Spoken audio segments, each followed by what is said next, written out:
মিরাজের রিভিউ নেওয়া হয় না, বারে বারে ঠকতে হয়। তাই তো শান্ত লিটনরা মিরাজের কথা শুনল না। কিন্তু এবার মিরাজ ঠিকই শুনলেন, রোহিতের ব্যাট ছুঁয়েছে বল। শান্তরা পাত্তা দেননি। ফলাফল রোহিতের মার কাট ইনিংস, জয়সওয়ালের রুদ্রমূর্তি।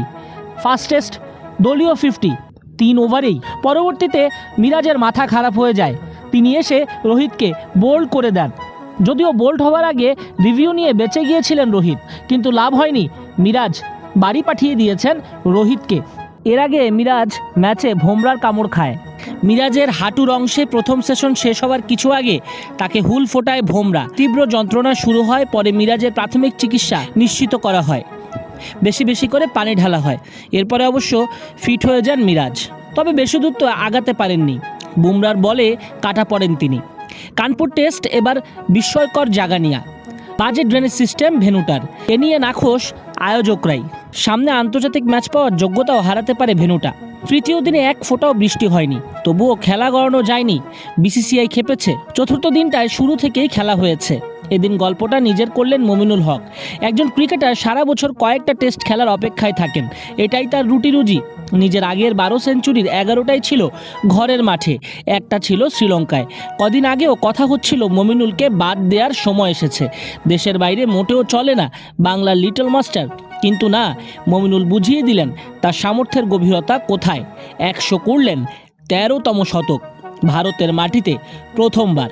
কদিন আগেও মমিনুলকে খাটো বলে দুষ্টুমি করেছিল ভারতীয়রা। হেলমেটে লাগলেও নাকি এলবিডব্লিউ হবেন মমিনুল। আর সব জবাব একসঙ্গে দিলেন এই শতক মাখা ইনিংসে। জবাব দিয়েছেন ড্রাইভ কাট শটেও। সবচেয়ে ভালো লেগেছে স্পিনারদের কি দারুণ সুইপ করছিলেন। কঠিন অশ্বিনকে খেলেছেন আয়েশিভাবেই। তার নান্দনিকতা দেখে বিরাট কোহলিও সেঞ্চুরির পর বন্দনা করতে ভুললেন না। এগিয়ে এলেন, চাপড়ে দিলেন মমিনুলের পিঠ। মমিনুল অপরাজিত থাকেন 107 রানে। তামিম ইকবাল মমিনুলদের অধিকার ইস্যুতে কথা বললেন কম বক্স থেকে। তার অভিমত, বিপিএল দলগুলোর উচিত অন্তত একজন টেস্ট ক্রিকেটারকে দলে ফেরানো, যাতে করে তারা নিজেদের অবস্থান পরিবর্তন করতে পারে। সুযোগ কাজে লাগিয়ে তাদের মধ্যেও যে সামর্থ্য আছে প্রমাণ করতে পারে। এই সম্মান সুযোগটুকু বিপিএল দলগুলো দেখানো উচিত বলে ইঙ্গিত দেন তামিম। এদিকে মুশফিক ব্যর্থ। লিটন দারুণ খেলছিলেন, কিন্তু রোহিতের এক হাতের ক্যাচটা তাকে শেষ করে দিয়েছে, পাঠিয়েছে প্যাভিলিয়নে। লিটনের বিদায়ে সাকিব এলেন। 6টা বল চলে গেল সাকিবের। দেখে শুনেই শুরু করতে চেয়েছিলেন, কিন্তু বাউন্ডারির নেশা ধরেছিল তাকে। পরপর আক্রমণ করতে গিয়েই, অশ্বিনকে উড়িয়ে মারতে গিয়েই ধরা সিরাজের অবিশ্বাস্য ক্যাচে। সাকিবের কি এটাই শেষ ব্যাট হাতে টেস্টে? পরে সুযোগ হবে তো ব্যাটিংয়ের, হলে হতেও পারে, আবার নাও পারে। একসময় কত জিতিয়েছিলেন, কত হাসিয়েছিলেন। বিদায়টা হচ্ছে উৎকণ্ঠায়, নীরবতায়।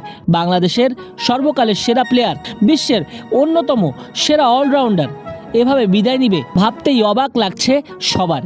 মিরপুরে শেষ করার যে তীব্র বাসনা সাকিবের, সেটা কি করতে দেবে বাংলা স্বাধীনতাকামী মানুষরা? যখন ছাত্ররা মরছিল, সাকিব সে সময় আনন্দে ছিলেন, হাসি মাখা ছবি পোস্ট করছিলেন। সাকিবের এই দিনটা দেখতে হতো না কেন? জীবনের সবচেয়ে বড় ভুলটা করলেন রাজনীতির প্রতি লোভাতুর হয়ে। বইতে সবাই পড়েছে, লোভে পড়লে পাপ হয়, পাপে জড়ালে প্রায়শ্চিত্তও করতে হয়। সাকিব প্রায়শ্চিত্ত করছেন, এখানে কারো হাত নেই।